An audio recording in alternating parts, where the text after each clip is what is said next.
स्वागत है आपका केटीवी स्टोरी चैनल पर। यहाँ आपको नई नई और दिलचस्प कहानियाँ मिलेंगी। अगर आप पहली बार इस चैनल पर आए हैं तो चैनल को सब्सक्राइब कर लीजिए और वीडियो अच्छी लगे तो कमेंट और लाइक करना बिल्कुल मत भूलिए। आज की कहानी बहुत पुरानी है, जब मानिकपुर राज्य के राजा समर सेन का इकलौता बेटा था जिसका नाम था रतन सेन। राजा ने अपने बेटे रतन सेन को शिक्षा ग्रहण करने के लिए गुरुकुल में भेज दिया था, जहां पर उसे सभी तरह की शिक्षा दी जाती थी, जिसमें नृत्य, गायन और संगीत शास्त्र भी शामिल थे। परंतु राजकुमार की सबसे ज्यादा दिलचस्पी संगीत में थी और वह बचपन से ही संगीत कला का अभ्यास करने लगा। जब तक वह जवान हुआ, वह संगीत की कला में बहुत ही माहिर हो चुका था।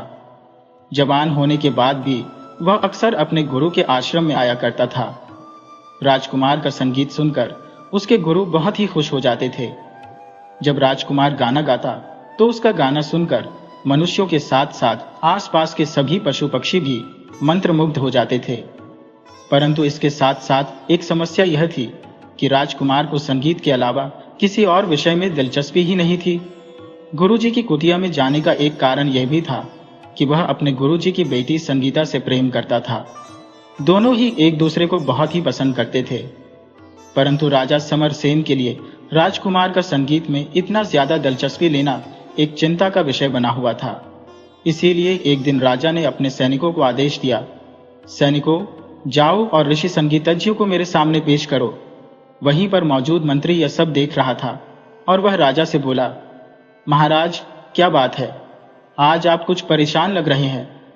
राजा ने कहा, हाँ महामंत्री जी, बात ही चिंता की है। दरअसल मैं अपने राज्य के लिए चिंतित हूं। मेरे बाद इस राज्य का क्या होगा? मंत्री ने कहा, परंतु महाराज, युवराज के होते हुए यह कोई चिंता की बात नहीं हुई। राजा ने कहा, लेकिन मंत्री जी, आप तो जानते ही हैं कि राजकुमार रतन सेन का संगीत में इतना ज्यादा रुझान और राजपाट के कामों में दिलचस्पी न लेना यह बहुत ही चिंता की बात है। तलवार तक पकड़नी नहीं आती उसे, और आप आजकल के हालात तो जानते ही हैं। पड़ोस के राज्यों ने अपनी सैनिक शक्ति कितनी ज्यादा बढ़ा ली है। ऐसी परिस्थिति में क्या राजकुमार संगीत के बल पर अपना राज चला पाएगा? अब मैंने फैसला कर लिया है कि राजकुमार को अब युद्ध कला सीखनी होगी और संगीत कला को छोड़ना होगा। मंत्री बोला, महाराज, इतनी ज्यादा कठोरता ठीक नहीं है, क्योंकि वह आपका इकलौता पुत्र है। राजा ने कहा, यही तो चिंता की बात है मंत्री जी, कि वह हमारा इकलौता पुत्र है। आपको तो पता ही है कि हमने उसे पाने के लिए कितनी मुश्किलें सही हैं। मंत्री बोला, अच्छी तरह से जानता हूं महाराज। राजकुमार को पाने के लिए आपने कितने तीर्थों की यात्रा की, कितने पूजा अनुष्ठान करवाए, गरीबों को खाना खिलाया और कई दान पुण्य किए। इतनी मन्नतों के बाद आपको पुत्र मिला और उस पर आपको महारानी जी की मृत्यु का दुख झेलना पड़ा। महाराज, मेरी राय तो यह है कि सबसे पहले हमें राजकुमार को ऋषि संगीतज्ञ के आश्रम में जाने पर रोक लगा देनी चाहिए। इसके अलावा राजकुमार में हथियारों के प्रति दिलचस्पी पैदा करने के लिए उन्हें शिकार पर भेजे, उन्हें युद्ध कला का प्रशिक्षण दिया जाए और फिर अगर जरूरत पड़े तो उन्हें युद्ध में भी शामिल किया जाए। राजा ने कहा, मंत्री जी, मैं आपकी बात से पूरी तरह से सहमत हूं। इसी दौरान सैनिक ऋषि संगीतज्ञ को बुलाकर राजा के सामने ले आए। ऋषि ने पूछा, राजन, मुझे इस तरह से दरबार में क्यों बुलाया गया है? राजा ने कहा, ऋषिवर, आप तो जानते ही हैं कि रतन मेरा इकलौता बेटा है और इस राज्य का होने वाला उत्तराधिकारी भी है, और इस आयु में आकर भी उसकी रुचि राजपाट के कामों में ना होकर संगीत कला में है। यही मेरी चिंता का कारण है। ऋषि बोले, परंतु राजन, इसमें मैं क्या कर सकता हूं? यह तो उस पर माता सरस्वती की कृपा है। राजा ने कहा, परंतु ऋषिवर, उसके मन में राजपाट के प्रति रुचि पैदा करके आप मेरी समस्या का समाधान कर सकते हैं। ऋषि ने पूछा, लेकिन वो कैसे राजन? राजा ने कहा, ऋषिवर, मैं चाहता हूं कि आप राजकुमार को संगीत से दूर कर दें। ऋषि ने कहा, यह तो असंभव है राजन, क्योंकि संगीत राजकुमार के प्राण है। उन्हें संगीत से दूर करना मानो उनके प्राणों को हर लेना हो। राजा ने कहा, परंतु ऋषिवर, अपने देश की रक्षा करने के लिए हमें इस काम को करना ही होगा, वरना आने वाला वक्त हमें धिक्कारेगा कि हमने अपने राज्य को एक ऐसा राजा दिया जो ठीक से अपने राज्य की रक्षा भी नहीं कर सकता। आप उसके गुरु हैं ऋषिवर, आप उसे समझाइए कि उसे संगीत के अलावा राजकाज के कार्यों में भी दिलचस्पी लेनी चाहिए। हो सके तो आप उसे अपनी कुटिया से दूर रखिए। ऋषि ने कहा, महाराज, मैं अपनी तरफ से पूरी कोशिश करूंगा। अगले दिन जब राजकुमार अपने गुरु की कुटिया में पहुंचा तो गुरुदेव उसे समझाने लगे, युवराज, अब तुम्हें संगीत कला को छोड़कर युद्ध कला का प्रशिक्षण लेना चाहिए। यह सुनकर राजकुमार कहने लगा, नहीं गुरुदेव, आप ऐसा मत कहिए। मैं भला संगीत कैसे छोड़ सकता हूं? संगीत में तो मेरी जान बसती है। गुरुदेव, अगर आप मेरी जान ही मुझसे छीन लेंगे तो मैं जिंदा कैसे रहूंगा? ऋषि बोले, युवराज, आपको अपने राज्य के प्रति कर्तव्य से जो बात भी विमुख करें उसे त्याग देना चाहिए, चाहे वह संगीत ही क्यों ना हो। तुम संगीत की लगन में यह भूल गए कि तुम एक राजकुमार हो और इस राज्य के होने वाले राजा भी हो। राजकुमार रत्नसेन वहां से चला गया और फिर वह अपने गुरु की बेटी संगीता के पास पहुंचा तो वह भी राजकुमार को समझाते हुए कहने लगी, पिताजी बिल्कुल ठीक कहते हैं, तुम्हें संगीत कला को छोड़कर अब युद्ध कला और राजपाट को चलाने की कला सीखनी चाहिए। राजकुमार बोला, मगर संगीता, बिना बात के किसी का खून बहाना मुझे अच्छा नहीं लगता। संगीता ने कहा, राजकुमार, शस्त्र केवल किसी का खून बहाने के लिए ही नहीं बल्कि अपने देश की रक्षा करने के लिए भी उठाने होते हैं। रतन, अब तुम यहां पर तभी आना जब तुम युद्ध कला में पूरे माहिर हो जाओगे। तुम्हें मुझे यह वचन देना होगा। राजकुमार बोला, संगीता, क्या तुम भी यही चाहती हो कि मैं तुमसे दूर रहूं? संगीता ने कहा, नहीं रतन, मैं तो तुम्हें देखे बिना जिंदा भी नहीं रह सकती, लेकिन क्या तुम यह चाहती हो कि आने वाला समय मुझे यह दोष दे कि मैंने माणिकपुर का उत्तराधिकारी छीन लिया? राजकुमार ने कहा, ठीक है संगीता, तो फिर अब मैं तुमसे तभी मिलूंगा जब मैं युद्ध कला में माहिर हो जाऊंगा और अपने राज्य की बागडोर संभालने के लायक हो जाऊंगा। संगीता ने कहा, रतन, मैं उस दिन का इंतजार करूंगी। और इसके बाद राजकुमार रतनसेन युद्ध कला सीखने में लग गया। कई महीनों की मेहनत के बाद रतनसेन अब शस्त्र चलाने में माहिर हो चुका था। इसी दौरान एक दिन सेनापति ने राजा को यह सूचना दी, महाराज, पड़ोसी राज्य के सैनिक हमारी उत्तर दिशा की सीमा की तरफ बढ़ रहे हैं। उनकी तरफ से हमला होने का खतरा है। राजा ने कहा, क्या? तो सेनापति, आप भी जवाबी हमले की तैयारी कीजिए और हां, राजकुमार भी इस युद्ध में हमारे साथ चलेगा। सेनापति ने कहा, लेकिन महाराज, राजकुमार अभी इतने काबिल नहीं हुए कि उन्हें युद्ध में ले जाया जा सके।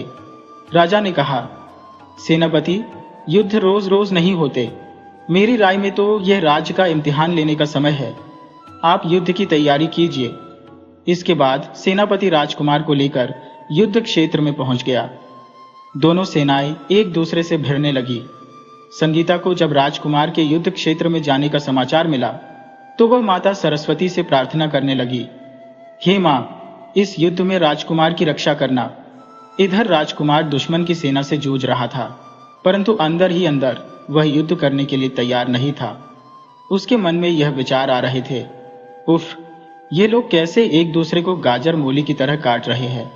दूसरी तरफ आश्रम में बैठी हुई संगीता ने माता सरस्वती की आराधना करने के लिए अपनी वीणा के तार छेड़ दिए। ऋषि का आश्रम युद्ध क्षेत्र से ज्यादा दूर नहीं था, इसीलिए जब संगीता ने अपनी वीणा के तार छेड़े तो वीणा का मधुर संगीत युद्ध भूमि तक भी पहुंच रहा था। एक तो राजकुमार का मन वैसे भी युद्ध क्षेत्र में नहीं लग रहा था, ऊपर से वीणा की इस मधुर ध्वनि ने उसका ध्यान अपनी ओर खींच लिया और युवराज ने युद्ध से अलग होकर अपना घोड़ा वीणा की आ रही आवाज की तरफ मोड़ दिया। यह देखकर सेनापति ने कहा, अरे, ये युवराज कहां चल दिए? युद्ध क्षेत्र में मौजूद राजा ने कहा, मुझे मालूम है कि राजकुमार कहां जा रहा है। सेनापति, तुम युद्ध क्षेत्र को संभालो, मैं अभी राजकुमार को लेकर आता हूं। और राजा ने अपना घोड़ा राजकुमार के पीछे लगा दिया। दूसरी तरफ संगीता, जो कि माता सरस्वती की आराधना करने के लिए वीणा बजा रही थी, उसका ध्यान घोड़े की टाप से भंग हुआ तो उसने सोचा, अरे, कहीं यह राजकुमार रतनसेन तो नहीं?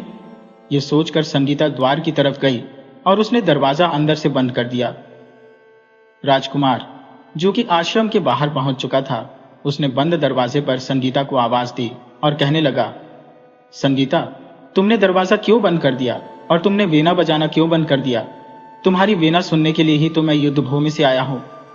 राजकुमार की बात सुनकर संगीता को गुस्सा आ गया और वह कहने लगी, राजकुमार, आप युद्ध भूमि में वापस चले जाइए, वरना आप मेरा मरा हुआ मुंह देखेंगे।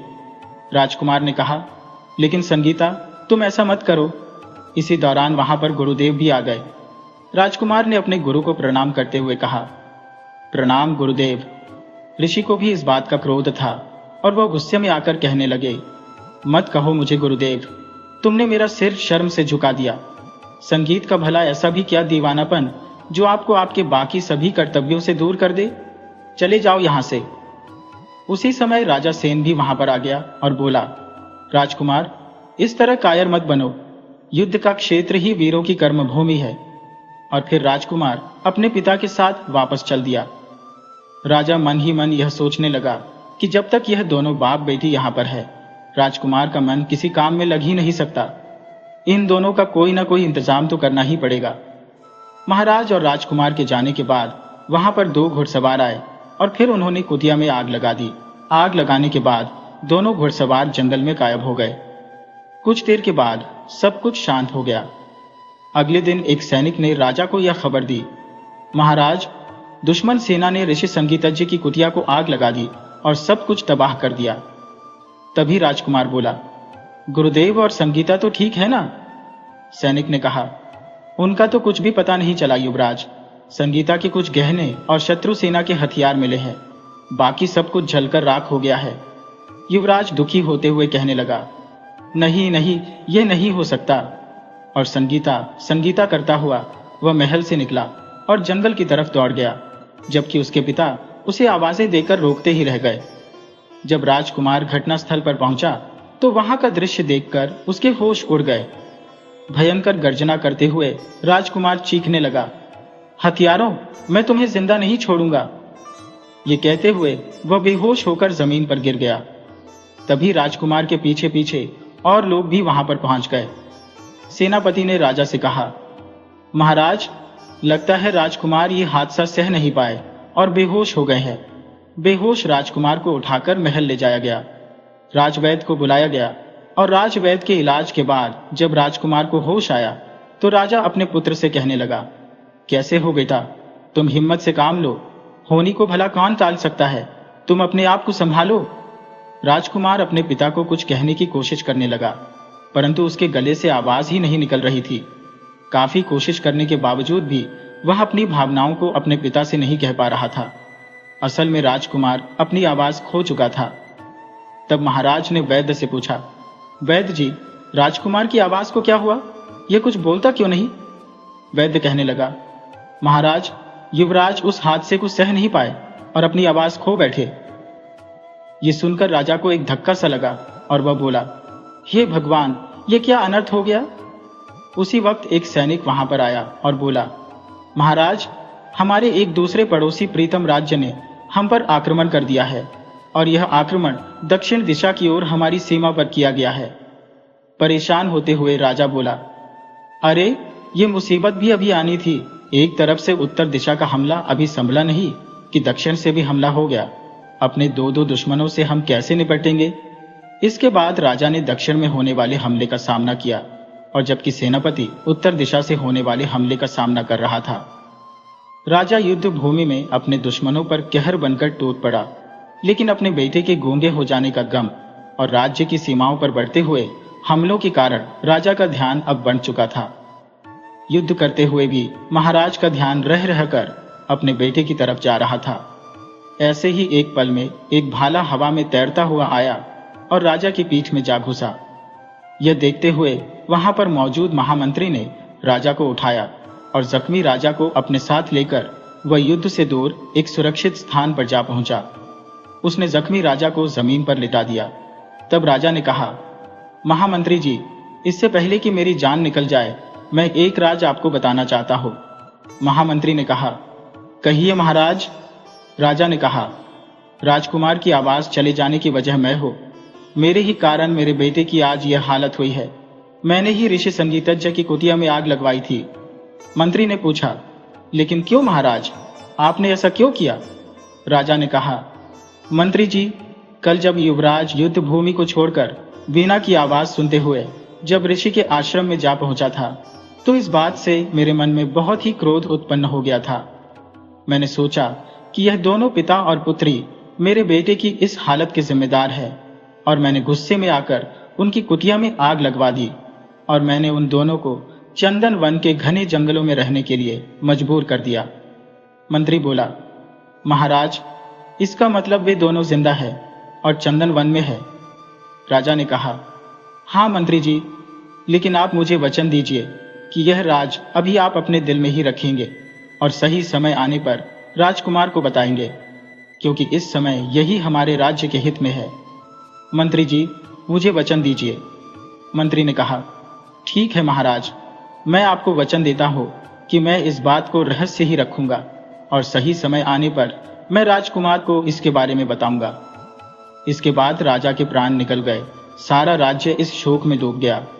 राजा की चिता को राजकुमार ने अग्नि दी। अभी महाराज की चिता ठंडी भी नहीं हुई थी कि तभी एक सैनिक एक और समाचार लेकर आ गया। वह मंत्री से कहने लगा, महामंत्री जी, दुश्मन देश की सेना ने एक बार फिर से आक्रमण कर दिया है। मंत्री घबरा गया और कहने लगा, इस समय अब क्या होगा? हमारी सेनाओं का नेतृत्व अब कौन करेगा? वहीं पर खड़ा हुआ राजकुमार, जिसके मुंह से अब शब्द नहीं निकलते थे, लेकिन उसने जोरदार चीख मारी। उसकी यह चीख इस बात का संकेत थी कि वह दुश्मनों के साथ भिड़ने को तैयार है। उसके पिता की मौत ने उसके अंदर बहुत ज्यादा क्रोध भर दिया था। राजकुमार अपनी सेना को लेकर रणक्षेत्र की ओर बढ़ गया। उसने रणक्षेत्र में जाते ही भयंकर मारकाट मचा दी। यह देखते हुए राजकुमार की सेना में भी अब उत्साह भर आया था। राजकुमार के युद्ध कौशल और उसके सैनिकों का यह उत्साह देखकर दुश्मन देश की सेना वहां से भाग निकली, और उधर दूसरी तरफ से हमला कर रहे राजा ने जब पहले राजा की हार देखी तो उसने भी अपनी सेनाएं वापस बुला ली। इस तरह से मानिकपुर में अब पूरी तरह से शांति हो चुकी थी। राज्य की प्रजा में खुशी की लहर दौड़ गई। सभी लोग यह कह रहे थे कि यह सब राजकुमार के कारण ही हुआ है। ये सब उनकी वीरता का ही नतीजा है। जब राजकुमार रणक्षेत्र में अपनी जीत हासिल करने के बाद अपने नगर वापस आया तो राज्य की सारी प्रजा ढोल नगाड़ों से उसका स्वागत करने लगी। मगर युवराज अंदर ही अंदर कुछ और ही सोच रहा था। ढोल नगाड़ों की आवाज सुनकर वह सोचने लगा कि जिस संगीत के कारण मेरा सब कुछ लुट गया, उसे मैं अपने राज्य में अब बजने नहीं दूंगा। इसके बाद पूरे राज्य में एक घोषणा की गई, सुनो सुनो नगरवासियों, हमारे नए राजा के इस लिखित आदेश के अनुसार हमारे राज्य में किसी भी तरह के संगीत और नृत्य के कार्यक्रम पर प्रतिबंध लगाया जाता है। राजा का आदेश है कि हमारे राज्य का कोई भी आदमी इस आदेश का उल्लंघन न करे। अब राजकुमार रत्नसेन ने अपने राज्य का राजपाट संभाल लिया था और वह इसके लिए अब अपने आदेश लिखित में देता था। उसे अपने मंत्रियों और अपने बाकी साथियों के साथ जो भी बात करनी होती वह एक कागज में लिखकर उन्हें दे देता। परंतु इस सारी घटना के बाद राजकुमार के स्वभाव में अब काफी परिवर्तन आ चुका था। उसके दिमाग में हमेशा एक ही शब्द गूंजता रहता, बदला बदला, अपने पिता की मौत का बदला। और फिर राजकुमार ने एक लिखित आदेश अपने मंत्री को दिया। वह आदेश पढ़ने के बाद मंत्री ने दरबार में कहा, हमारे दरबार के सभी दरबारियों को राजा का यह आदेश है कि जब हमारा कठिन समय चल रहा था तो पड़ोस के राज्यों ने हम पर हमला किया, जिसमें हमारे महाराज की मृत्यु हो गई, और अब समय आ गया है जब हम अपने महाराज की मृत्यु का बदला उनसे लेंगे। सेनापति ने कहा, राजकुमार, हम बदला जरूर लेंगे। तब मंत्री ने अगला आदेश दिया, सेनापति जी, आपके लिए आदेश यह है कि आप सेना में नए सैनिकों की भर्ती करें। अगले 2 महीने तक उन्हें प्रशिक्षण दिया जाए और फिर ठीक 2 महीने के बाद हम बदला लेने के लिए आक्रमण करेंगे। सेनापति ने कहा, महाराज की जो आज्ञा, मैं आज से ही अपने काम में लग जाता हूं। इसके बाद बड़ी संख्या में सैनिकों को सेना में भर्ती किया गया और फिर दिन रात उनके प्रशिक्षण का काम शुरू हो गया। ठीक 2 महीने के बाद पड़ोसी राज्य मलुकगढ़ पर हमला कर दिया गया। घमासान युद्ध हुआ और फिर रतन सेन की अगुवाई में मलुकगढ़ को जीत लिया गया। वहां के राजा को बंदी बनाकर कारागार में डाल दिया गया। मलुक से बदला लेने के बाद राजकुमार ने बाकी के दुश्मन राज्यों पर भी हमला कर दिया और फिर उन्हें भी जीतकर अपने राज्य में मिला लिया।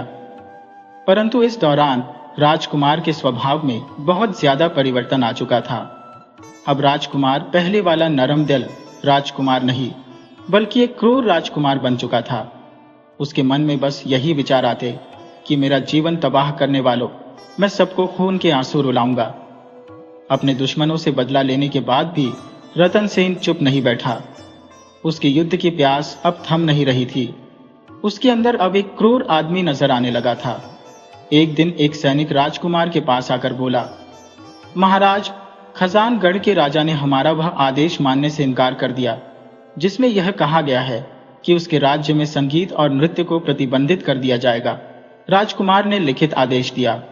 उस राजा की इतनी हिम्मत कि वह हमारा आदेश न माने, उस पर आक्रमण की तैयारी करो।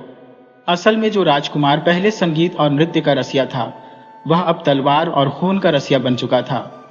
क्रूरता तो जैसे उसके जीवन का अंग बन गई थी और संगीत से उसे नफरत हो गई थी। उसकी क्रूरता का तांडव चारों दिशाओं में गूंज रहा था। पड़ोस के सभी राज्यों को उसने आतंकित कर रखा था। दूसरे राज्य के राजा भी डर के मारे अपने अपने राज्यों में संगीत पर रोक लगा चुके थे। यहां तक कि रतन सेन के अपने राज्य में भी अब लोग परेशान होने लगे थे। उसी के राज्य में एक दिन एक आदमी ने दूसरे से कहा, क्या बात है भाई, घर में पोते का जन्म हुआ है तो क्या गीत संगीत नहीं होगा? दूसरा आदमी बोला, तुम्हें तो हमारे महाराज के आदेश का पता है, ऐसी गलती करके मुझे अपनी खाल नहीं उधरवानी। गीत संगीत और प्रेम भाव के बिना जैसे सभी खुशियां गायब हो चली थी।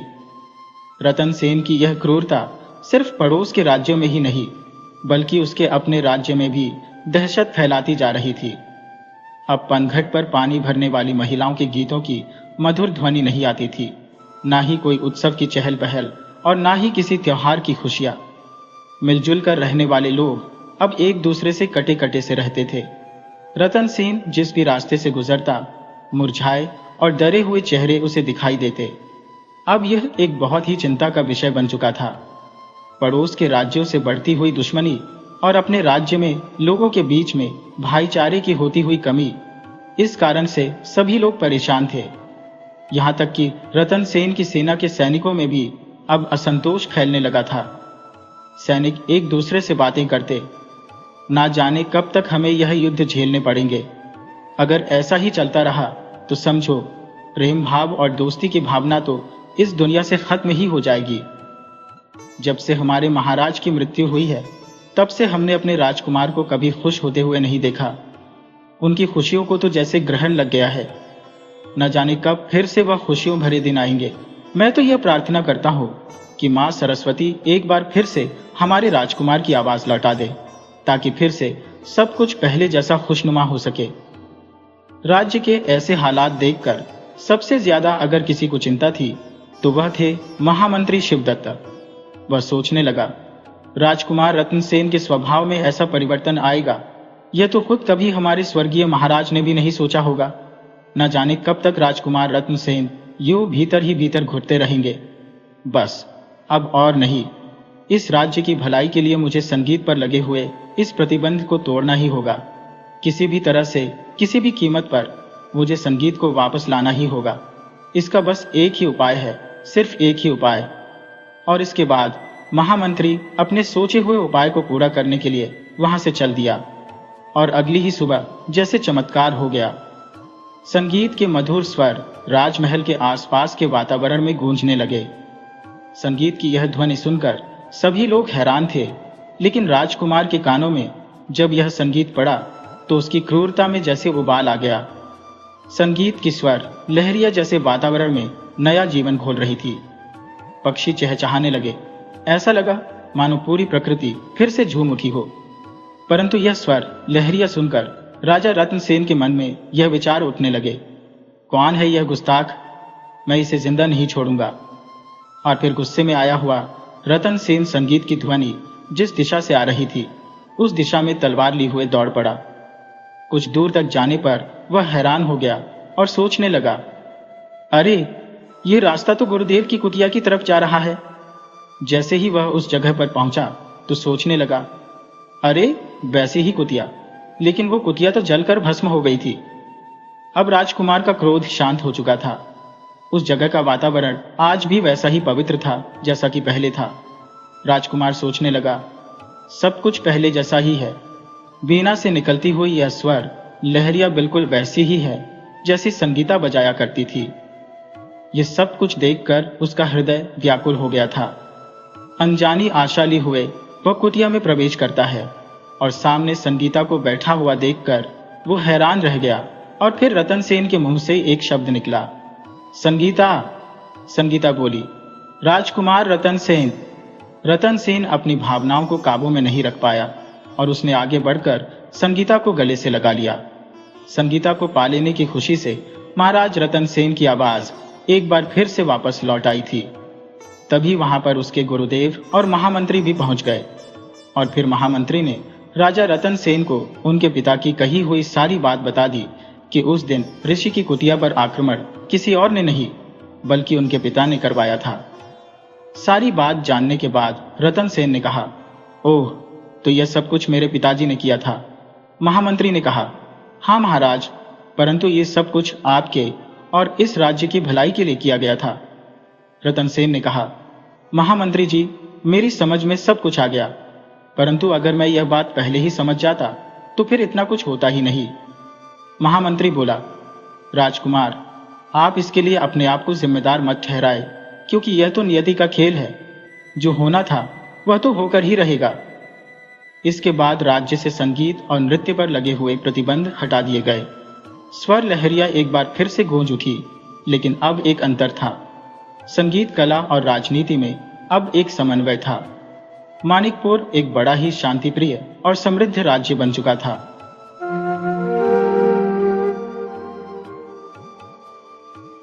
बुद्धिमान बुढ़िया की कहानी। अगर आपको हमारी यह कहानी पसंद आए तो कृपया वीडियो को लाइक करके चैनल को सब्सक्राइब करें और बेल आइकन को जरूर दबाएं। तो चलिए दोस्तों, कहानी की तरफ बढ़ते हैं। गांव से थोड़ी ही दूरी पर एक छोटे से कस्बे में एक बुजुर्ग महिला रहती थी। सब उसे बुद्धिमान बुढ़िया के नाम से जानते थे। उसका असली नाम शायद ही किसी को याद हो, पर उसकी चतुराई और होशियारी के किस्से दूर दूर तक मशहूर थे। उसकी झोपड़ी गांव के किनारे एक पुराने पीपल के पेड़ के नीचे थी। दिन भर वह अपने छोटे से खेत में काम करती और रात को अपने घर में दिया जलाकर रामायण पढ़ती। जब भी गांव के लोग किसी मुसीबत में होते, वे उसके पास ही सलाह लेने आते। एक दिन गांव के सेठ भगवान दास के घर चोरी हो गई। उनके घर का सारा कीमती सामान और सोने चांदी के गहने गायब थे। यह सुनकर पूरा गांव हैरान था। कोई समझ नहीं पा रहा था कि इतनी कड़ी सुरक्षा के बावजूद चोरी कैसे हो गई। सेठ भगवान दास ने गांव के सभी समझदार लोगों को बुलाया, पर कोई हल नहीं निकला। तब किसी ने सुझाव दिया कि बुद्धिमान बुढ़िया से राय ली जाए। बुढ़िया सेठ भगवान दास के घर गई और हर कोने को ध्यान से देखा।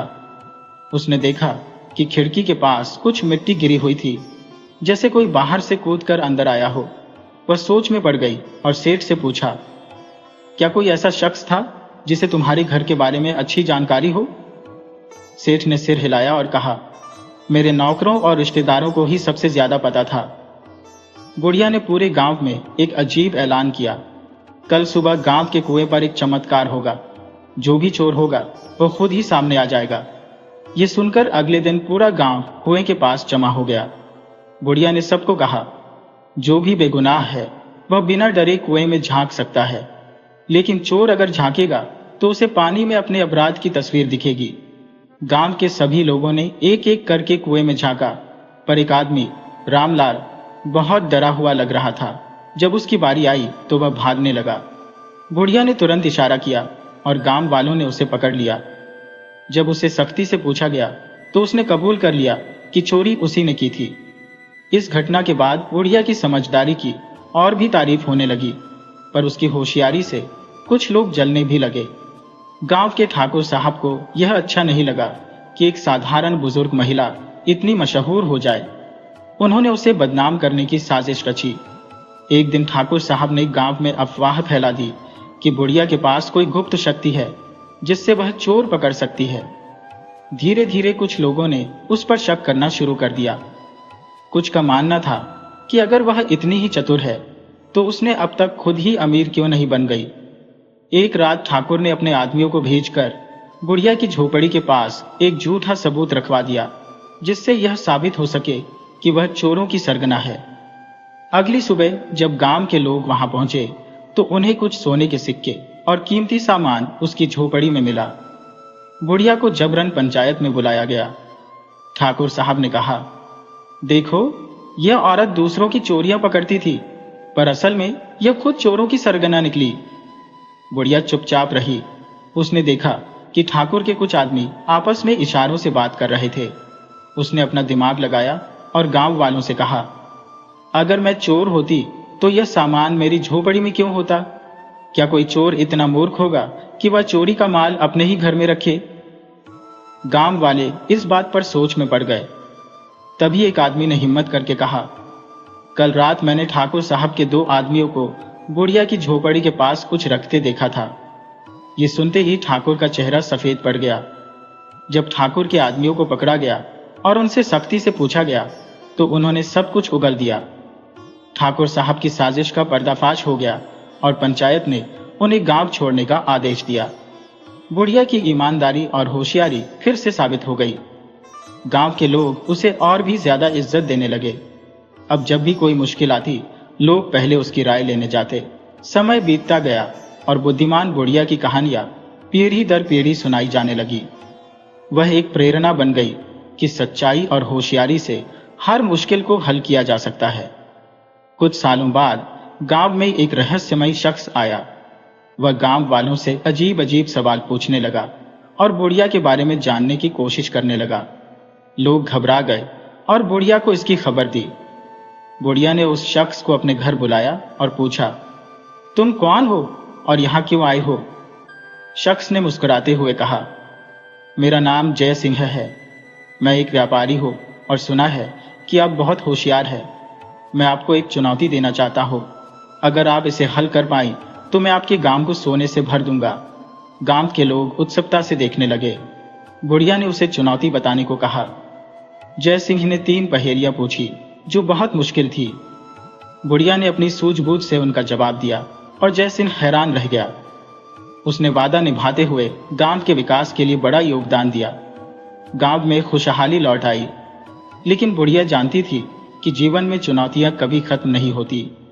एक दिन राजा के दरबार से संदेश आया कि राजा खुद बुढ़िया से मिलना चाहते हैं। यह खबर पूरे गांव में फैल गई। गांव वाले उत्साहित थे, पर बुढ़िया ने सोचा कि यह बुलावा किसी बड़ी परीक्षा का संकेत हो सकता है।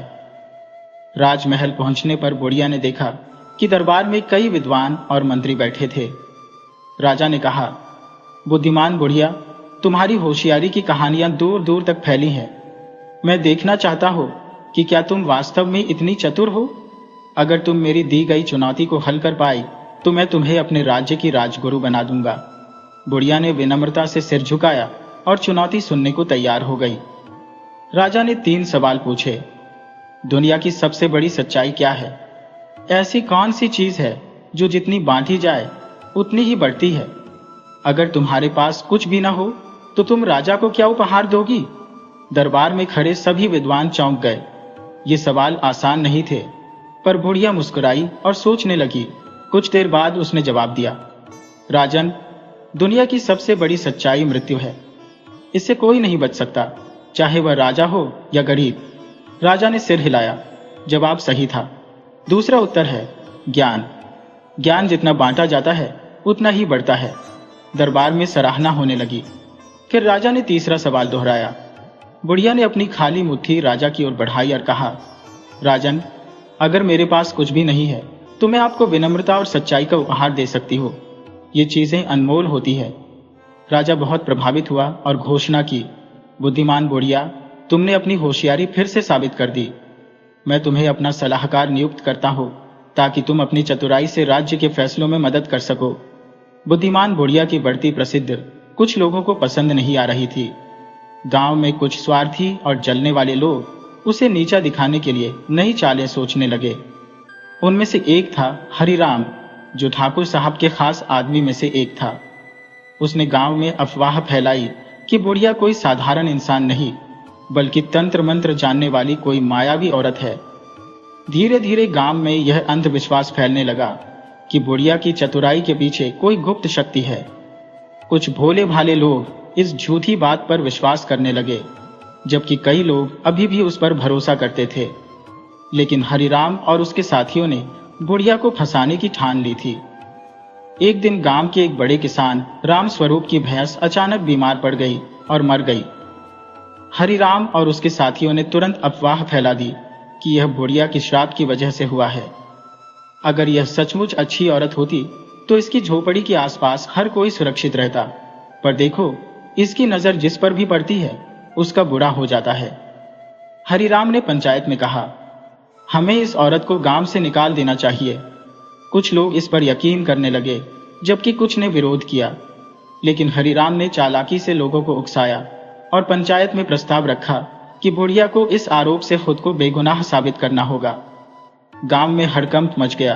क्या बुढ़िया इस साजिश से खुद को बचा पाएगी? क्या गांव के लोग उसकी होशियारी को भूलकर अंधविश्वास का शिकार हो जाएंगे? बुढ़िया पर लगे झूठे आरोपों के कारण गांव में अशांति फैल गई। जो लोग पहले उसकी बुद्धिमानी की तारीफ करते थे, वे भी अब संदेह करने लगे। पंचायत ने तय किया कि बुढ़िया को अपनी बेगुनाही साबित करने के लिए एक परीक्षा से गुजरना होगा। हरिराम ने पंचायत को सुझाव दिया, अगर बुढ़िया सच में बेगुनाह है तो उसे आग के अंगारों पर चलकर दिखाना होगा। अगर वह सही सलामत बच गई तो हम मानेंगे कि वह निष्पाप है। गांव के कई लोगों ने इसका विरोध किया, पर अंधविश्वास से घिरे लोग हरिराम की बातों में आ गए। बुढ़िया ने गहरी सांस ली और मुस्कुराते हुए कहा, अगर यही न्याय का तरीका है तो मैं तैयार हूं, लेकिन मैं भी एक शर्त रखती हूं। बुढ़िया ने पंचायत की ओर देखते हुए कहा, इस परीक्षा से पहले मैं एक और परीक्षा लेना चाहती हूं। यदि मैं बेगुनाह हो तो सच्चाई सामने आनी चाहिए। इसलिए इस परीक्षा में सबसे पहले वह व्यक्ति चलेगा जिसने यह झूठा आरोप लगाया है। हरिराम और उसके साथी हक्के बक्के रह गए। गांव के लोगों ने उसकी बात पर सहमति जताई। हरिराम बुरी तरह फंस चुका था। वह खुद कभी आग के अंगारों पर नहीं चल सकता था। हरिराम और उसके साथी घबरा गए। गांव के कुछ समझदार लोगों ने दबाव डालना शुरू किया, अगर तुम्हें यकीन है कि बुढ़िया दोषी है तो पहले तुम खुद परीक्षा दो। डर के मारे हरिराम ने सच उगल दिया, हमने ही बुढ़िया को फंसाने के लिए यह साजिश रची थी। हमें यह पसंद नहीं था कि पूरा गांव उसकी इज्जत करे और उसकी बात माने। गांव वालों को अपनी गलती का एहसास हुआ। उन्होंने बुढ़िया से माफी मांगी। पंचायत ने हरिराम और उसके साथियों को कड़ी सजा दी और उन्हें गांव से निकाल दिया। हरिराम और उसके साथियों के गांव से निकलने के बाद कुछ समय तक शांति रही, पर समय के साथ नए लोग गांव में आए और कुछ लोग फिर से बुढ़िया की होशियारी से ईर्ष्या करने लगे। गांव के एक लालची व्यापारी रघुनाथ को बुढ़िया की प्रसिद्धि सहन नहीं हो रही थी। वह सोचता था, अगर गांव वाले इस बुढ़िया की जगह मेरी बात माने तो मैं आसानी से सबको ठग सकता हूं। रघुनाथ ने एक नया षड्यंत्र रचा। उसने गांव में अफवाह फैला दी कि बुढ़िया के पास कोई जादुई शक्ति है और वह गांव पर संकट ला सकती है। धीरे धीरे कुछ भोले भाले लोग उसकी बातों में आ गए। रघुनाथ ने एक रात गांव के मंदिर में चोरी करवा दी और अगले दिन पंचायत में जाकर चिल्लाने लगा, यह बुढ़िया ही चोर है, इसकी वजह से ही गांव में यह अनहोनी हुई है। गांव में हलचल मच गई। कुछ लोग डर गए और बोले, अगर यह सच में जादूगरनी हुई तो यह हमें श्राप भी दे सकती है। लेकिन बुढ़िया मुस्कुराई और बोली, अगर मैं चोर हो तो चोरी का माल भी मेरे पास ही होना चाहिए। पहले यह बताओ कि मंदिर की चोरी का असली गवाह कौन है। गांव के लोगों ने इधर उधर देखा, पर कोई गवाह नहीं था। बुढ़िया ने कहा, सच को छिपाया नहीं जा सकता, मैं एक उपाय बताती हूँ। बुढ़िया ने सबको मंदिर में बुलाया और कहा, अगर सच्चे दिल से भगवान से प्रार्थना की जाए तो भगवान खुद चोर का नाम बता देंगे। फिर उसने गांव के सभी लोगों को बारी बारी से मंदिर में प्रवेश करने को कहा और अंदर जाकर भगवान के सामने यह बोलने को कहा, मैं निर्दोष हूं। रघुनाथ के आदमी एक एक करके गए, पर जब रघुनाथ की बारी आई तो वह कांपने लगा। जैसे ही उसने मंदिर में कदम रखा, वह घबराकर बाहर भागने लगा। गांव वालों ने उसे पकड़ लिया और जब उसे सख्ती से पूछा गया तो उसने सच उगल दिया, मैंने ही चोरी करवाई थी, ताकि बुढ़िया को दोषी ठहराया जा सके। समय बीतता गया और बुद्धिमान बुढ़िया की ख्याति अब सिर्फ गांव तक सीमित नहीं रही, बल्कि आसपास के राज्यों तक फैल चुकी थी। लोग उसकी चतुराई और न्यायप्रियता की मिसालें दिया करते, लेकिन अब उसकी जिंदगी की सबसे कठिन परीक्षा सामने आने वाली थी। एक दिन राजा के दूत गांव में आए और उन्होंने घोषणा की, राजा ने बुद्धिमान बुढ़िया को अपने दरबार में बुलाया है। अगर वह राजा की परीक्षा में सफल हुई तो उसे राज्य की सबसे बड़ी सम्मानित सलाहकार बनाया जाएगा। अगर असफल हुई तो उसे हमेशा के लिए इस राज्य से निकाल दिया जाएगा। गांव के लोग घबरा गए, पर बुढ़िया मुस्कुराई और बोली, जब तक दिमाग सही दिशा में चलता रहे तब तक कोई भी परीक्षा कठिन नहीं होती। चलो राजा की चुनौती भी देख लेते हैं। राजा के महल में बुढ़िया का स्वागत बड़े सम्मान के साथ किया गया, पर राजा के चेहरे पर एक शरारती मुस्कान थी। उसने कहा, अगर तुम सच में इतनी होशियार हो तो 3 चुनौतियों को हल करके दिखाओ। अगर सफल हुई तो राज्य की मुख्य सलाहकार बनोगी, लेकिन अगर असफल हुई तो तुम्हें इस राज्य से निष्कासित कर दिया जाएगा। राजा के सामने 2 औरतें खड़ी थी और दोनों एक ही नवजात बच्चे को अपनी संतान बता रही थी। राजा ने बुढ़िया से कहा, तुम्हें बिना किसी सबूत के यह बताना होगा कि असली मां कौन है। बुढ़िया ने कुछ देर तक दोनों औरतों को देखा, फिर उसने एक चाल चली। उसने सैनिक से कहा, इस बच्चे को 2 हिस्सों में बांट दो ताकि दोनों औरतों को उसका बराबर हिस्सा मिल सके। पहली औरत तुरंत चिल्ला उठी, नहीं, ऐसा मत करो। मैं इस बच्चे को छोड़ने को तैयार हूं, पर इसे नुकसान मत पहुंचाओ। दूसरी औरत चुपचाप खड़ी रही। बुढ़िया मुस्कुराई और बोली, यही असली मां है, क्योंकि मां अपने बच्चे को मरते नहीं देख सकती। राजा और दरबारियों ने उसकी होशियारी की सराहना की। फिर राजा ने बुढ़िया को एक खाली मिट्टी का गमला दिया और कहा, इसमें सोने का बीज उगाकर दिखाओ, तभी तुम्हें अगली चुनौती मिलेगी। बुढ़िया ने हंसते हुए जवाब दिया, महाराज, सोने के बीज नहीं होते। अगर कोई कहे कि उसने सोने का पौधा उगाया है तो वह झूठा होगा। राजा ने ताली बजाई और कहा, तुमने यह चुनौती भी पार कर ली।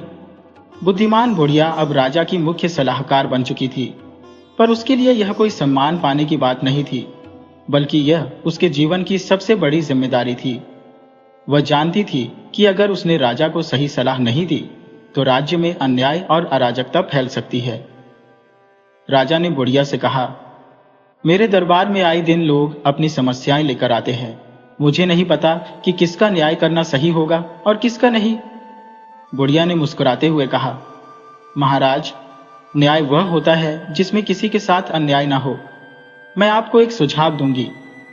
उसने एक बड़ा तराजू मंगवाया और कहा, जिस व्यक्ति का मामला हो उसके पक्ष में और विपक्ष में सबूत रखकर तराजू में तोले।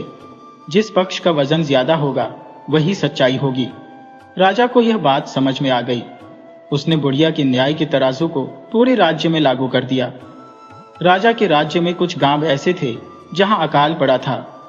लोग भूखे मर रहे थे और किसान खेती नहीं कर पा रहे थे। बुढ़िया ने राजा से कहा, महाराज, अगर राजा की प्रजा भूखी रहे तो उसका शासन भी कमजोर हो जाता है। आपको तुरंत एक योजना बनानी होगी। राजा ने पूछा, क्या योजना हो सकती है? बुढ़िया ने कहा, राज्य के सभी अमीर लोगों से कर वसूल कर गरीबों में बांट दीजिए। साथ ही हर गांव में एक अनाज कोठी बनाई जाए जहां हर व्यक्ति अपनी जरूरत के अनुसार अनाज ले सके, पर उसे उतना ही अनाज दिया जाए जितना वह मेहनत से वापस लौटा सके। राजा ने यह योजना लागू कर दी और कुछ ही महीनों में राज्य में भूख की समस्या खत्म हो गई। एक दिन राजा के दरबार में एक धनी व्यापारी आया। उसने कहा, महाराज, मेरे नौकरों ने मेरे खजाने से चोरी कर ली है, कृपया मुझे न्याय दिलाए। बुढ़िया ने उस व्यापारी की आंखों में देखा और पूछा, तुम्हारे पास कितना धन है? व्यापारी बोला, मेरे पास अनगिनत सोने चांदी के सिक्के हैं, मेरी गिनती में भी नहीं आते। बुढ़िया ने राजा से कहा, महाराज, जब इस व्यापारी को खुद ही नहीं पता कि उसके पास कितना धन है तो उसे यह कैसे पता चला कि चोरी हुई है? राजा को समझ में आ गया कि व्यापारी केवल लालच में आकर अधिक धन पाने की कोशिश कर रहा था। उसने व्यापारी को झूठ बोलने के जुर्म में सजा सुना दी। समय बीतता गया और बुढ़िया की होशियारी की चर्चा दूर दूर तक फैलने लगी। राजा के दरबार में आए दिन नए नए मामले आते और बुढ़िया अपनी चतुराई से उनका हल निकाल देती। लेकिन अब उसकी असली परीक्षा होने वाली थी। एक दिन राजा को खबर मिली कि पड़ोसी राज्य का राजा युद्ध की तैयारी कर रहा है। उसने अपने सैनिकों को सीमा पर तैनात कर दिया था और किसी भी वक्त आक्रमण कर सकता था। राजा चिंतित था। उसने तुरंत बुढ़िया को बुलाया। राजा ने कहा, माता, हमें क्या करना चाहिए? यदि युद्ध हुआ तो हमारे कई सैनिक मारे जाएंगे और प्रजा को भारी नुकसान होगा। बुढ़िया ने कुछ देर सोचा और फिर कहा, युद्ध लड़ने से पहले यह समझना जरूरी है कि दुश्मन वास्तव में चाहता क्या है। अगर हम उसके इरादों को पहले ही जान ले तो बिना खून खराबे के समाधान निकाला जा सकता है। राजा ने पूछा, लेकिन हम यह कैसे जानेंगे? बुढ़िया मुस्कुराई और बोली, मैं स्वयं वहां जाऊंगी। राजा को पहले तो यह सुनकर आश्चर्य हुआ, पर वह जानता था कि बुढ़िया की होशियारी पर संदेह करना व्यर्थ है। बुढ़िया एक साधारण ग्रामीण महिला के रूप में पड़ोसी राज्य के बाजार में चली गई। वहां उसने स्थानीय लोगों से बातचीत की और धीरे धीरे सच्चाई सामने आने लगी। पड़ोसी राज्य का राजा दरअसल धन और अनाज की कमी से जूझ रहा था। उसके सैनिक असंतुष्ट थे और जनता में भी अस्थिरता थी। इसलिए वह युद्ध की धमकी देकर राजा से धन ऐंठना चाहता था। बुढ़िया वापस लौटी और राजा को सब बताया। उसने कहा, अगर हम इसे युद्ध में उलझने दें तो यह हमारे लिए भी नुकसानदायक होगा, लेकिन अगर हम इसे होशियारी से हल करें तो बिना रक्त बहाए जीत सकते हैं।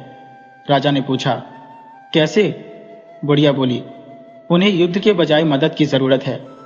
हम उन्हें कुछ अनाज और व्यापारिक मदद की पेशकश करेंगे, पर एक शर्त पर कि वे हमारी संधि को स्वीकार करें और हमारे मित्र बने। राजा को यह सुझाव पसंद आया। उसने पड़ोसी राजा को संदेश भेजा और सहायता की पेशकश की। पड़ोसी राजा को भी समझ में आ गया कि युद्ध से उसे कुछ नहीं मिलेगा। उसने तुरंत संधि स्वीकार कर ली। इस तरह बिना तलवार उठाए ही युद्ध टल गया और दोनों राज्यों के बीच मित्रता हो गई। राजा ने बुढ़िया की चतुराई की एक बार फिर प्रशंसा की, लेकिन क्या यही बुढ़िया की आखिरी परीक्षा थी या फिर कोई और बड़ी चुनौती उसकी प्रतीक्षा कर रही थी?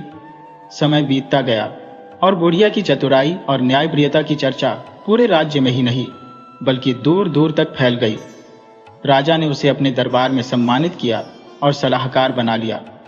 एक दिन राजा ने बुढ़िया से पूछा, माता, आपने अपने जीवन में इतनी होशियारी से हर कठिनाई का हल निकाला, क्या आप हमें अपनी सबसे महत्वपूर्ण सीख देना चाहेंगी? बुढ़िया मुस्कुराई और कहा, राजन, 3 चीजें कभी न भूलना, सत्य, धैर्य और करुणा। राजा ने उत्सुकता से पूछा, इनका क्या महत्व है? बुढ़िया बोली, सत्य, अगर तुम्हारी नीयत सच्ची है तो संसार की कोई शक्ति तुम्हें हरा नहीं सकती। झूठ और छल से मिली जीत भी एक दिन हार में बदल जाती है। धैर्य, हर समस्या का समाधान समय के साथ आता है। जो व्यक्ति धैर्य रखता है वही सच्चा विजेता होता है। करुणा, अगर तुम्हारे निर्णयों में करुणा होगी तो तुम्हारा राज्य सदैव खुशहाल रहेगा। जो दूसरों के दुख को समझता है वह कभी अकेला नहीं होता। राजा ने बुढ़िया की इन सीखों को अपने जीवन में उतार लिया। उसने एक न्यायप्रिय शासन चलाया जिससे राज्य समृद्ध हुआ और प्रजा सुखी रही। कुछ वर्षों बाद जब बुढ़िया वृद्ध हो गई तो उसने अपना शेष जीवन समाज की सेवा में बिता दिया। लोगों के दिलों में वह केवल एक चतुर बूढ़ी औरत नहीं बल्कि एक ज्ञान की देवी बन गई। जब वह इस दुनिया से विदा हुई तो राजा ने उसकी स्मृति में एक विशाल पुस्तकालय बनवाया जहां लोग आकर ज्ञान प्राप्त कर सकें। वह पुस्तकालय केवल किताबों का घर नहीं था बल्कि बुढ़िया की होशियारी और सीख का प्रतीक था। यह कहानी हमें सिखाती है कि होशियारी ताकत से बड़ी होती है। समस्याओं का समाधान केवल युद्ध से नहीं बल्कि समझदारी से भी किया जा सकता है। सत्य, धैर्य और करुणा ही सच्ची विजय दिलाते हैं। और इस तरह बुढ़िया की कहानी भले ही समाप्त हो गई हो लेकिन उसकी सीखें युगों युगों तक अमर रहेंगी।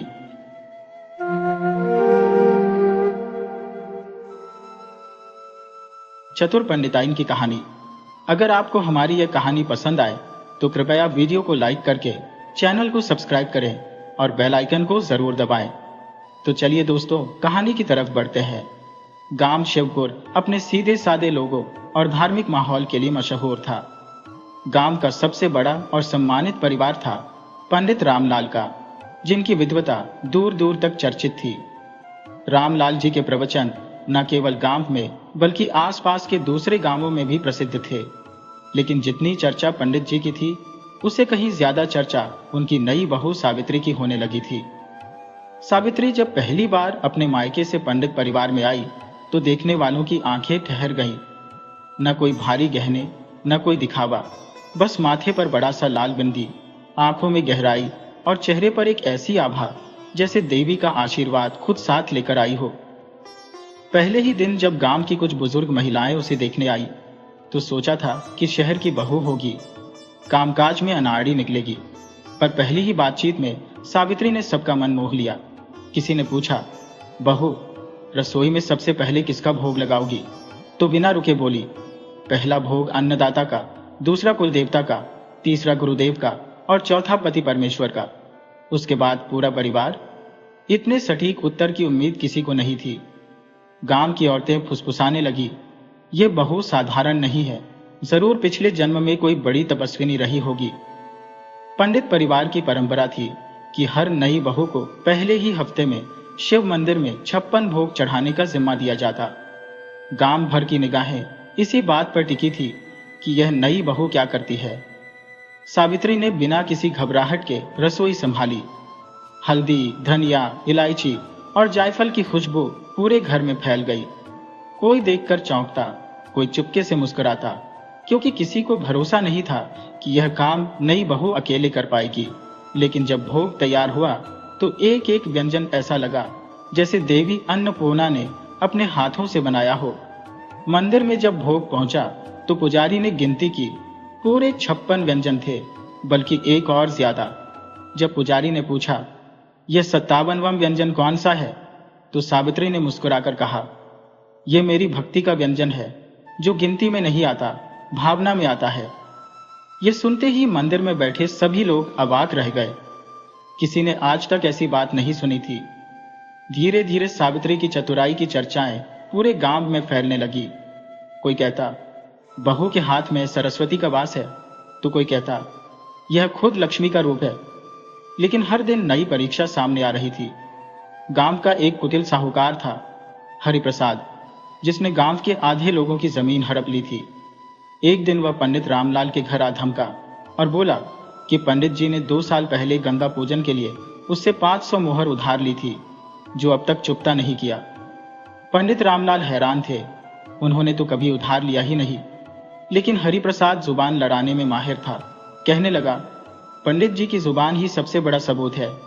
सावित्री चुपचाप सब सुन रही थी, फिर धीरे से बोली, साहूकार जी, जब कर्ज दिया था तब गवाह कौन था? हरिप्रसाद थोड़ा अटक गया, बोला, पंडित जी की जुबान ही गवाह है। सावित्री ने कहा, जब जुबान ही गवाह है तो उसी जुबान से सुन लीजिए, कर्ज लिया ही नहीं। गांव के लोग ठहाके मारकर हंस पड़े।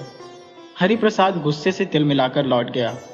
पंडित रामलाल ने मन ही मन सोचा, यह बहू तो घर की लक्ष्मी ही नहीं, हमारी रक्षा करने वाली दुर्गा भी है। धीरे धीरे सावित्री हर घर की चर्चा बन गई। कोई बीमार होता तो सावित्री के बताए कांधे से ठीक हो जाता। कोई झगड़ा करता तो सावित्री की एक बात से सुलह हो जाती। कोई समस्या लेकर आता तो सावित्री बिना किसी किताब या शास्त्र के ऐसा उपाय बता देती कि समस्या जड़ से खत्म। पंडित रामलाल अब प्रवचन देने बैठते तो लोग पहले सावित्री बहू के किस्से पूछते, फिर शास्त्र ज्ञान सुनते। पर सावित्री की असली परीक्षा अभी बाकी थी। मंदिर में होने वाली चोरी, गांव के कुएं में दिखने वाली परछाई और एक रहस्यमय पुजारी का आगमन, यह सब सावित्री के सामने ऐसे राज्य खोलने वाले थे जिनसे पूरा गांव हिल उठेगा। गांव के बीचों बीच स्थित शिव मंदिर, जिसकी शिखर घंटियों की गूंज दूर तक सुनाई देती थी, अचानक रहस्यों का केंद्र बन गया था। बीते कुछ दिनों से रोज सुबह मंदिर के गर्भगृह में शिवलिंग के पास कुछ चांदी के सिक्के बिखरे मिलते। पुजारी रामदास भी हैरान थे। ये चमत्कार था या कोई संकेत, समझ नहीं पा रहे थे। गांव वालों ने इसे देव कृपा मानकर भजन कीर्तन शुरू कर दिए। लेकिन सावित्री को इस बात में कुछ अजीब लगा। उसने चुपचाप मंदिर के कोने में बैठकर हर आने जाने वाले पर नजर रखनी शुरू की। एक रात जब पूरा गांव सो रहा था, सावित्री चुपचाप मंदिर के पीछे की तरफ गई। हल्की चांदनी में उसने देखा मंदिर की पिछली दीवार के पास एक साया सरसराते हुए भीतर दाखिल हुआ। सावित्री ने बिना आहट किए उसका पीछा किया। गर्भगृह में पहुंचकर उस साये ने एक पोटली निकाली और शिवलिंग के पास चांदी के कुछ और सिक्के रख दिए। सावित्री ने तुरंत हिम्मत दिखाते हुए दीपक की लौ बढ़ाई। रोशनी में साया साफ नजर आया, वही नया पुजारी जो कुछ दिन पहले ही गांव में आया था। पुजारी घबरा गया, पर सावित्री के चेहरे पर कोई डर नहीं था। उसने शांत स्वर में पूछा, कौन हो तुम और यह सब क्यों कर रहे हो? पुजारी कुछ देर चुप रहा, फिर भारी आवाज में बोला, मैं साधु हूं, लेकिन पापी भी हूं। वर्षों पहले मैंने एक मंदिर से धन चुराया था, तभी से मेरा मन अशांत है। अब उसी पाप को धोने के लिए हर रात शिवजी को यह चांदी लौटता हो, ताकि मेरे पाप कम हो सके। सावित्री ने गंभीर होकर कहा, पाप का प्रायश्चित सिर्फ दान करने से नहीं होगा। सच्चे मन से अपने कर्मों का सामना करोगे तभी शांति मिलेगी। पुजारी की आंखों में आंसू आ गए। उसने सिर झुकाकर वचन दिया कि अब सच सामने लाएगा और सबके सामने अपने पाप स्वीकार करेगा। सुबह जब गांव वाले मंदिर में इकट्ठा हुए तो वही पुजारी सबके सामने खड़ा था। उसने अपने बीते पाप बताए और सभी से क्षमा मांगी। लोग पहले तो चौंके, फिर सावित्री की समझदारी और भक्ति की सराहना करते हुए बोले, हमारी बहू तो सच में देवी का रूप है, जिसने एक चोर को साधु बना दिया। लेकिन यह सिर्फ शुरुआत थी। उसी शाम पंडित रामलाल के घर एक अजीब खबर पहुंची। गांव के पुराने कुएं में एक औरत की परछाई रोज नजर आती थी, जिसने पूरे गांव में सनसनी फैला दी थी। कोई कहता वह आत्मा है, तो कोई कहता वह किसी मरे हुए इंसान की छाया है। डर के मारे लोग कुएं की तरफ जाने से भी कतराने लगे।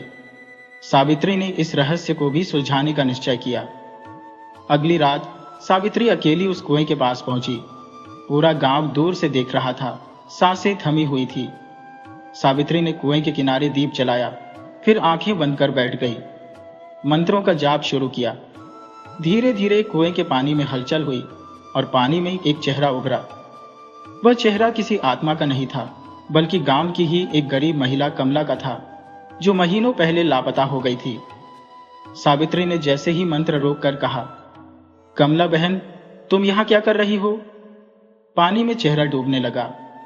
सावित्री ने तुरंत बाल्टी में पानी खींचा और उसमें वही चेहरा साफ दिखाई दिया। सावित्री समझ गई कि यह आत्मा नहीं, बल्कि कमला का दुख भरा इतिहास है, जो इस कुएं के पानी में कैद हो गया है। उसने गांव वालों को बुलाकर कहा, इस कुएं का पानी पवित्र है, पर इसमें किसी की पीड़ा बसी है। जब तक उस पीड़ा को सुना नहीं जाएगा, तब तक यह परछाई गांव को डराती रहेगी। गांव वालों ने सावित्री से उपाय पूछा तो उसने कहा, कल सुबह सब मिलकर इस कुएं पर एक सत्य कथा का पाठ करेंगे, जिसमें गांव की हर स्त्री अपने दुखों को कहेगी, ताकि इस जल में बसा दुख बाहर निकले। अगली सुबह गांव की औरतें जमा हुई। एक एक कर सबने अपने दुख, संघर्ष और जीवन की पीड़ा सुनाई। किसी ने पति की बेरुखी, किसी ने गरीबी, किसी ने अपनी खोई हुई संतान का दर्द बांटा। धीरे धीरे कुएं का पानी बिल्कुल शांत हो गया। कमला की परछाई दोबारा कभी नजर नहीं आई। गांव की औरतों ने सावित्री को देवी स्वरूप मानकर उसकी पूजा शुरू कर दी। पंडित रामलाल ने अपनी पत्नी से कहा, हमने तो सोचा था पढ़ी लिखी बहू घर संभालेगी, पर यह तो पूरी दुनिया का संताप हरने आई है। सावित्री बस मुस्कुरा दी, पर उसकी मुस्कान में भी एक रहस्य छुपा था। क्या यह उसकी चतुराई थी या सच में कोई दिव्य शक्ति उसे राह दिखा रही थी? यह कोई नहीं जानता था। गांव में सावित्री के चमत्कारों की चर्चा अब सिर्फ पड़ोसी गांवों तक ही सीमित नहीं थी, बल्कि आसपास के जिलों तक फैल चुकी थी। लोग उसे देवी का अवतार मानने लगे थे, मगर सावित्री अपने अंदर किसी ईश्वरीय शक्ति का दावा नहीं करती थी। उसका मानना था कि हर समस्या का हल धैर्य और चतुराई से किया जा सकता है। एक दिन गांव में एक व्यापारी का आगमन हुआ। वह बहुत ही धनवान था, मगर उसके चेहरे पर संतोष का नामो निशान नहीं था। उसकी आंखों में बस एक ही चिंता थी। उसका इकलौता बेटा महीनों से बीमार था। बड़े बड़े वैद्य, झाड़ फूंक करने वाले, यहां तक कि तांत्रिकों को भी बुला चुका था, मगर लड़के की हालत दिन ब दिन बिगड़ती जा रही थी। किसी ने व्यापारी को सावित्री का नाम बताया। व्यापारी तुरंत अपने बेटे को बैलगाड़ी में लेकर सावित्री के दरवाजे आ पहुंचा। सावित्री ने लड़के को देखा। उसकी आंखों के नीचे काले गड्ढे, चेहरा बुझा हुआ और शरीर इतना कमजोर कि हड्डियां तक झलक रही थी। व्यापारी ने रोते हुए कहा, माँ, मेरा बेटा बचा लो। मैंने सुना है तुम्हारे पास देवी शक्ति है। अगर तुम चाहो तो इसे नया जीवन दे सकती हो। सावित्री ने कोई वादा नहीं किया, बस शांत स्वर में पूछा, इस बच्चे को सबसे ज्यादा क्या पसंद है? व्यापारी ने बताया, इसे मिठाई बहुत पसंद है, खासकर गुड़ के लड्डू, मगर बीमारी के बाद से कुछ भी नहीं खा पाता। सावित्री मुस्कुराई और बोली, तो इसका इलाज भी गुड़ के लड्डू से ही होगा, मगर इस लड्डू को बनाने के लिए पूरे गांव की औरतों का सहयोग चाहिए। क्या तुम तैयार हो? व्यापारी ने सिर हिलाया और सावित्री ने पूरे गांव में ऐलान करवाया कि अगले दिन हर घर की औरतें एक एक मुट्ठी आटा, गुड़ और घी लेकर चौपाल पर जमा होंगी। गांव वाले समझ नहीं पाए कि यह कैसी विद्या है, मगर अब तक सावित्री पर जो भरोसा बन चुका था, उसके आगे सवाल उठाने की किसी की हिम्मत नहीं हुई। अगले दिन गांव की औरतें अपनी अपनी पोटली लेकर आईं।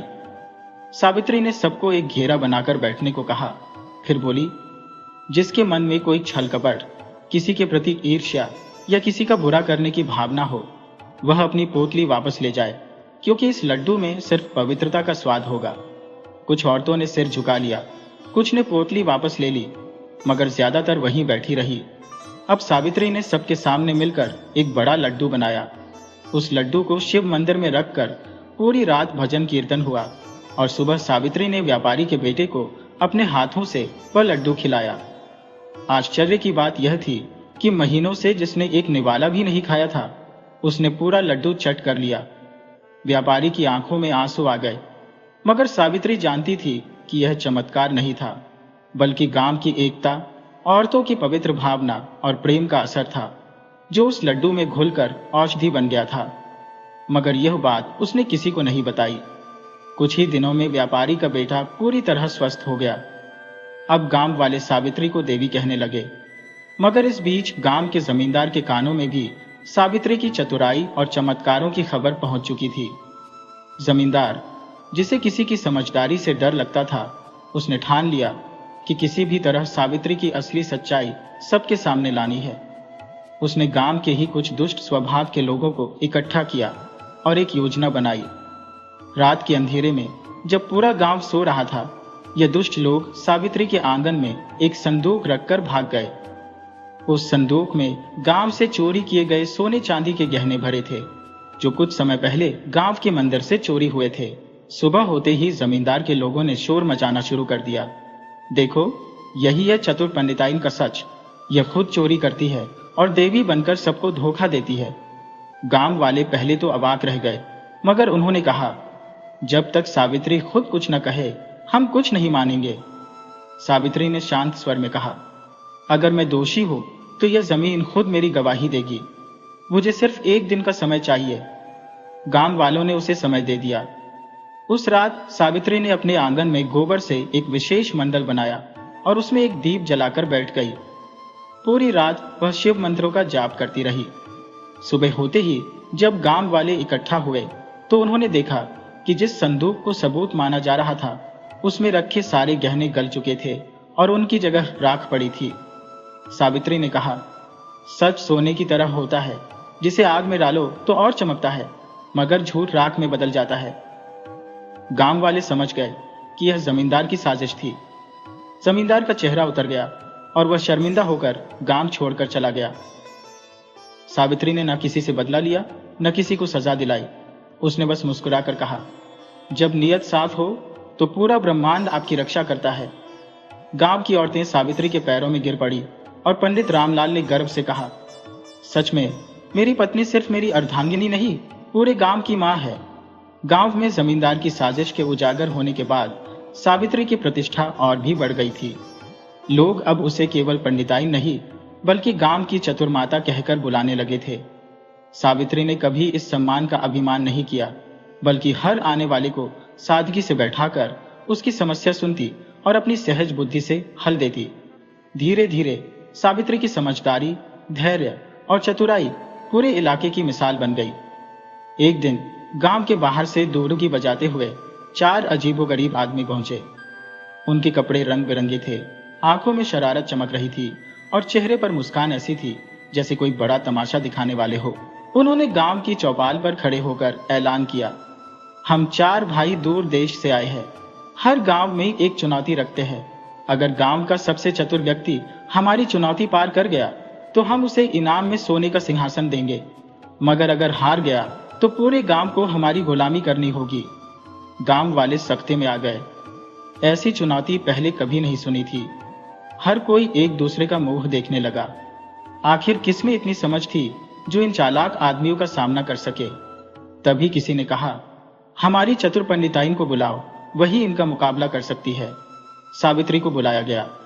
उसने इन चारों को देखा और मुस्कुराते हुए कहा, चुनौती मंजूर है, मगर शर्त मेरी होगी। पहले मैं तुम्हें एक छोटी सी पहेली दूंगी।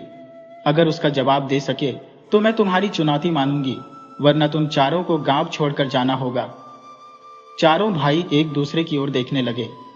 उन्हें विश्वास था कि किसी गांव की महिला उनकी चालाकी का सामना नहीं कर सकती। उन्होंने सहमति में सिर हिलाया। सावित्री ने पूछा, मेरे आंगन में एक पेड़ है जिसमें न पत्ते हैं, न फूल, न फल, फिर भी वह रोज बड़ा होता है। बताओ वह कौन सा पेड़ है? चारों भाई सोच में पड़ गए। उन्हें समझ ही नहीं आया कि ऐसा कौन सा पेड़ है। एक ने कहा, सूखा पेड़ होगा। दूसरे ने कहा, कोई यंत्र पेड़ होगा। मगर सावित्री सिर्फ मुस्कुराती रही। आधा दिन बीत गया, मगर चारों कोई सही जवाब नहीं दे सके। शाम होते ही सावित्री ने गांव वालों के सामने जवाब दिया, वो पेड़ है अनुभव का पेड़। हर रोज जीवन में जो कुछ सीखते हैं वो अनुभव का फल बनकर हमारे भीतर बढ़ता रहता है। ये पेड़ हर उस इंसान के आंगन में है जो जीवन को समझना चाहता है। चारों भाई निरुत्तर हो गए। पहली बार किसी ने उनकी अकड़ को हराया था, मगर वे इतनी जल्दी हार मानने वाले नहीं थे। उन्होंने कहा, तुम सच में चतुर हो, मगर असली परीक्षा तो अभी बाकी है। हम एक और चुनौती देते हैं। सावित्री ने कहा, बताओ क्या चुनौती है? चारों ने कहा, हम गांव के अलग अलग हिस्सों में 4 रहस्य छोड़ेंगे। अगर तुम सूरज डूबने तक उन चारों रहस्यों को सुलझा लो तो हम हार मान लेंगे, वरना पूरा गांव हमारी गुलामी करेगा। सावित्री ने बिना किसी घबराहट के सिर हिला दिया। गांव वालों के चेहरे पर चिंता थी, मगर सावित्री की आंखों में अटूट विश्वास था। पहला रहस्य। गांव की नदी किनारे एक मिट्टी का घड़ा रखा गया। घड़े में पानी भरा था, मगर उसके अंदर एक छोटी सी चिट रखी थी। उस चिट पर लिखा था, इस घड़े का पानी पियो, मगर पानी कम ना हो। सावित्री ने घड़ा उठाया और बिना एक बूंद पानी गिराए नदी किनारे रखे केले के पत्ते को मोड़ा और पत्ते की नोक से चिट बाहर निकाल ली। उसने पानी को छुए बिना रहस्य हल कर दिया। दूसरा रहस्य। गांव की चौपाल पर एक बड़ा ताला लगा संदूक रखा गया, जिसके ऊपर लिखा था, इस ताले को बिना चाबी और बिना तोड़े खोलो। सावित्री ने थोड़ा सोचा, फिर पास ही खड़े एक छोटे बच्चे को बुलाया। उसने कहा, बेटा आंखें बंद करो और अपने हाथ इस ताले पर रख दो। अब मन ही मन भगवान से प्रार्थना करो कि यह ताला खुल जाए। बच्चे ने वैसा ही किया और कुछ ही पल में ताला खुद ही खुल गया। दरअसल वो ताला नकली था, जो सिर्फ दिखाने के लिए बंद था। सावित्री ने यह चालाकी तुरंत समझ ली थी। तीसरा रहस्य। गांव के पीपल पेड़ के नीचे एक मिट्टी की गुड़िया रखी गई और लिखा था, इस गुड़िया को बिना हाथ लगाए पानी में डालो। सावित्री ने पास खड़े एक लड़के को बुलाया और कहा, अपनी टोपी इस गुड़िया के ऊपर उछालो। लड़के ने वैसा ही किया और टोपी के झटके से गुड़िया नीचे गिरी और पानी में जा गिरी। सबने ताली बजाई। चौथा रहस्य। गांव के मंदिर में एक घंटी बांधी गई थी, जिसके नीचे लिखा था, इस घंटी को बजाओ मगर हाथ से नहीं। सावित्री ने एक पतली रस्सी ली और उसे हवा में घुमाकर घंटी से बांध दिया।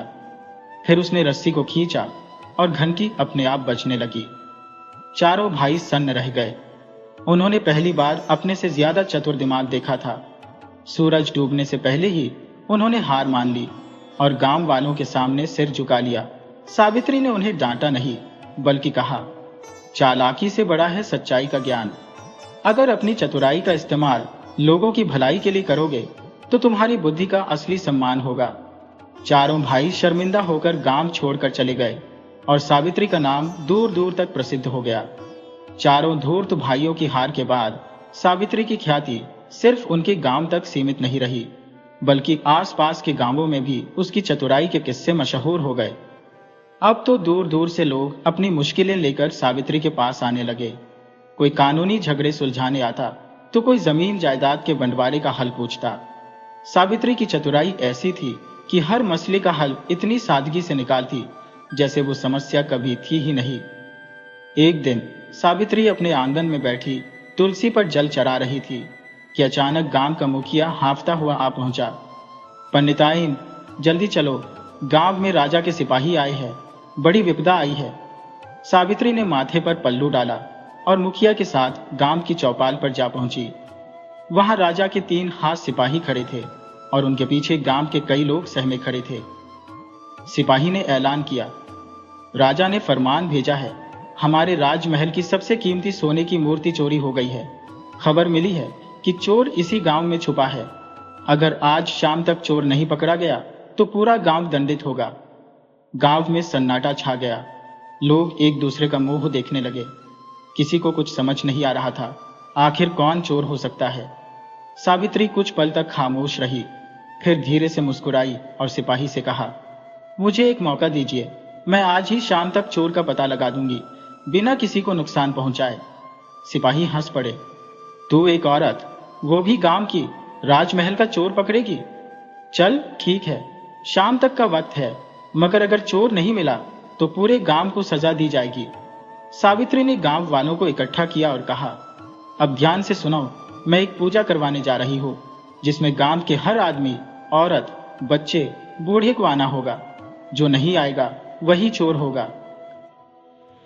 गांव वाले चौंक गए, मगर पंडिताइन की चतुराई पर भरोसा था, इसलिए सब तैयार हो गए। शाम ढलते ही सावित्री ने गांव के बीचों बीच बड़ा सा चौबारा सजवाया। एक मिट्टी का बड़ा घड़ा रखा जिसके चारों तरफ हल्दी चंदन का लेप था। ऊपर आम की पत्तियां और गेंदे के फूल लटक रहे थे। सावित्री ने सबको बुलाकर कहा, यह घड़ा देवी का है, इसमें एक खास जल भरा है। हर आदमी इस जल में अपनी उंगली डुबोकर माथे पर लगाएगा और सच्चाई की शपथ लेगा। कहते हैं जो पवित्र होगा उसका माथा ठंडा रहेगा, मगर जिसने चोरी की होगी उसके माथे पर जल लगते ही जलन होगी। गांव वाले एक एक कर आगे आए और जल माथे पर लगाया। किसी को जलन नहीं हुई। धीरे धीरे सबकी बारी आई। तभी एक आदमी जो गांव के बाहर का नया बसने वाला था, वह पीछे हटने लगा। सावित्री की नजर उस पर पड़ी और उसने मुस्कुराकर कहा, क्या हुआ भाई, डर क्यों रहे हो? आओ, देवी का जल माथे पर लगाओ। उस आदमी के माथे पर पसीना आ गया। उसने बहाना बनाया, मुझे बुखार है, मैं बाद में आऊंगा। सावित्री ने सख्त आवाज में कहा, चोरी का डर बुखार से बड़ा होता है। अगर निर्दोष हो तो जल माथे पर लगाओ। वह आदमी घबरा गया और दौड़कर भागने लगा। सावित्री ने पहले ही 2 लड़कों को इशारा कर दिया था। उन्होंने उसे पकड़ लिया। सावित्री ने सिपाहियों से कहा, यही है राजमहल का चोर, इसकी गठरी में सोने की वही मूर्ति मिलेगी। सिपाहियों ने गठरी खोलकर देखी तो वही चोरी की मूर्ति निकली। गांव वालों ने ताली बजाई। सिपाही भी हैरान रह गए। सावित्री ने बताया, चोर हमेशा अपने डर से पकड़ा जाता है। मेरे जल में कोई चमत्कार नहीं था, मगर जिसने चोरी की थी उसके दिल का डर ही उसकी हार बन गया। सिपाही चोर को पकड़कर ले गए और गांव वालों ने फिर एक बार चतुर पंडिताइन की जय जयकार की। उस रात सावित्री अपने आंगन में बैठी थी जब पंडित जी ने मुस्कुराते हुए कहा, तुम्हारी चतुराई तो अब राजमहल तक पहुंच जाएगी, मगर मुझे एक बात समझाओ, तुम इतनी होशियारी लाती कहां से हो? सावित्री ने हंसते हुए कहा, सीधी बात है पंडित जी, दुनिया में हर समस्या का हल आसपास ही होता है, बस देखने वाली नजर चाहिए। जिसने जिंदगी को सवालों की किताब मान लिया उसके लिए जवाब खुद ब खुद आ जाते हैं। रात गहरी हो रही थी, मगर सावित्री के आंगन में तुलसी के दीपक की लौ वैसे ही टिमटिमाती जैसे उसकी चतुराई की रोशनी पूरे गांव में फैल चुकी थी। कुछ महीने बीत गए। सावित्री की चतुराई के किस्से अब सिर्फ गांव तक सीमित नहीं रहे, बल्कि राजा के दरबार तक पहुंच चुके थे। एक दिन खुद राजमहल से बुलावा आया। राजा ने सावित्री को सम्मानित करने का निर्णय लिया था। राजमहल में जाने से पहले सावित्री ने अपने पुराने फटे पल्लू को बड़े प्यार से माथे से लगाया और कहा, यही मेरी असली पहचान है, यही मेरी ताकत भी। चतुराई कपड़ों से नहीं, सोच से आती है। दरबार में पहुंचते ही राजा ने पूछा, पंडिताइन, तुम्हारी चतुराई का राज क्या है? सावित्री मुस्कुराई और बोली, राजा जी, चतुराई वही है जो बिना किसी को हराए सबका भला कर दे। दूसरों को छोटा साबित करने में नहीं, सबको मिलाकर चलने में असली होशियारी है। राजा प्रभावित हुआ और सावित्री को गांव की धरोहर का सम्मान दिया। जब सावित्री गांव लौटी तो पूरा गांव फूलों की बारिश कर रहा था। बच्चों से लेकर बूढ़ों तक सबके चेहरे पर गर्व था कि उनकी पंडिताइन की चतुराई ने गांव का नाम रोशन कर दिया। उस रात जब सावित्री तुलसी के चौरे पर दीप जलाने बैठी तो पंडित जी ने हंसकर कहा, अब तो तुम्हारी चतुराई की किताब भी लिखी जा सकती है। सावित्री ने मुस्कुराकर कहा, किताबें तो मिट्टी हो जाती हैं पंडित जी, असली चतुराई वह है जो पीढ़ियों के दिल में घर कर जाए। और सच में सावित्री की कहानी गांव की गलियों से निकलकर पीढ़ियों की जुबान पर हमेशा के लिए अमर हो गई।